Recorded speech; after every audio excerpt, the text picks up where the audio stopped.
Sir మీకు ఒక personal question. మీ నియోజకవర్గంలో మీరు సెటిల్మెంట్లకి అలాగే ఈ గ్యాంబ్లింగ్‌ని వాటిని ప్రోత్సహిస్తారని చెప్పి తీవ్ర విమర్శలు ఉన్నాయి. దాని మీద మీ కామెంట్ ఏంటి? సెటిల్మెంట్ అంటే ఏంటో నాకు ఇంతవరకు తెలియదు. అసలు దాని మీనింగ్ ఏంటో తెలియదు. సెటిల్మెంట్ ఏంటో నాకు 3 పేలాల కేసులు వస్తాయి రోజు 2-3. నాకు సెటిల్మెంట్ అంటే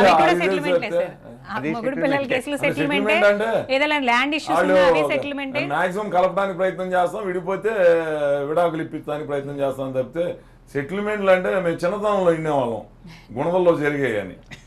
నాకైతే ఇంతవరకు ఎప్పటికీ అడుగుతా, పంచాయతీ చేసి డబ్బులు సంపాదించాడు రా అంటారు. అంటే ఏంటో నాకు ఇంతవరకు తెలియదు. దీనికి అనుబంధంగా మీరు దేశంలోనే సంచలనం సృష్టించిన కాల్ మనీ వ్యవహారం కేసుల్లో అప్పుడు మీరు వార్తల వ్యక్తిగా నిలిచారు. కొంత రోజు మీరు రాజకీయాలు కూడా క్రియాశీలక రాజకీయాలకు దూరంగానే ఉన్నారు. మీ అనుచర వర్గమా దానివల్ల మీరు మీ మీద ఆ రోజు కొన్ని ఆరోపణలు వచ్చాయి, అనేక అభియోగాలు వచ్చాయి కాల్ మనీ వ్యవహారం కేసుల్లో. ఒకటి, నేను రాజకీయాలకు ఏ రోజు దూరంగా లేను. నేను తప్పు చేస్తే దూరం అవ్వాలి. నేనేం తప్పు చేయలేదే. శ్రీకాంత్ అనే వ్యక్తి నా స్నేహితుడనే చెప్పాను, కానీ కాదు నా ఫ్రెండ్ కాదు అని తప్పించుకోవచ్చుగా. అతనితో నాకు సంబంధం ఏంటి? ఇప్పుడు మీరు ఇప్పుడు 2 డిబేట్లో పాల్గొంటే మీరు ఫ్రెండ్ అవుతారు. మీకు సంబంధించిన పర్సనల్ యాక్టివిటీస్ కానీ బిజినెస్లు కానీ నాకెలా రిలేషన్ ఉంటుంది?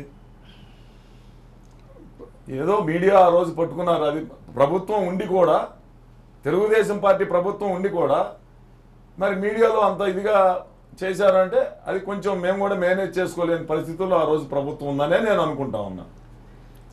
నిజంగా నాకు కనుక సంబంధాలు ఉంటే అంత అల్లరి చేసిన ప్రభుత్వం ఎంక్వైరీ చేయాలి. నా మీద ఉంటే బయటికి లాగి నన్ను కేసులు పెట్టచ్చు. ఇప్పుడు రోజా గారు అనేక సార్లు వాగింది. నేను సరైన సమాధానం చెప్పా. ఆ రోజు నుంచి ఇంతవరకు మాట్లాడతా. మళ్ళీ మీకు కుటుంబం ఉంటుంది, నాకు కుటుంబం ఉంటుంది. నాకు భార్య పిల్లలు ఉంటారు, మీకు భర్త పిల్లలు ఉంటారు. ఊరికినే ఏదో ఒకటి మాట్లాడేస్తే ఇప్పుడు రాజకీయంగా నన్ను బాధ పెట్టచ్చు, కానీ కుటుంబాన్ని బాధ పెట్టకూడదు. రాజకీయంగా ఎన్నైనా మాట్లాడచ్చు. పదే పదే కాల్ మనీ, సెక్స్ రాకెట్ ఏంటండి అది? ఈరోజు ఎవరు నన్ను అనుమానండి? ఎవడో కూడా ఇంత ప్రూవ్ కూడా చేయలేరు. ఎందుకనంటే నిప్పులాగా ఉన్నాం కాబట్టి. నిప్పు చెదపట్టుద్దా? ప్రసాద్ గారు, మీరు బాగానే డిపెండ్ చేస్తున్నారు, మీరు కాదనలేం. కానీ రాజకీయ నాయకుల మీద ఆరోపణలు సహజమేనండి.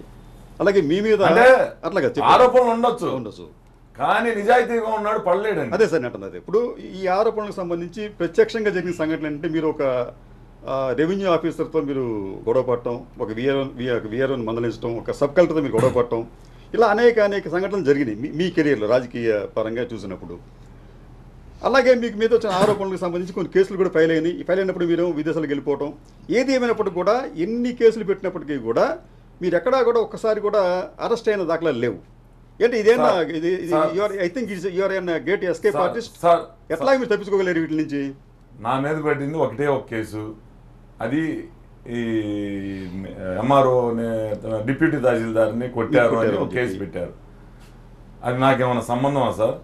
అక్కడ జరిగింది ఒక రేషన్ డీలర్ రాత్రిపూట 11 గంటలకి చెక్ చేయడానికి ఆఫీసర్ ఎవరైనా వెళ్తాడా? బుద్ధి ఉన్నవాడు.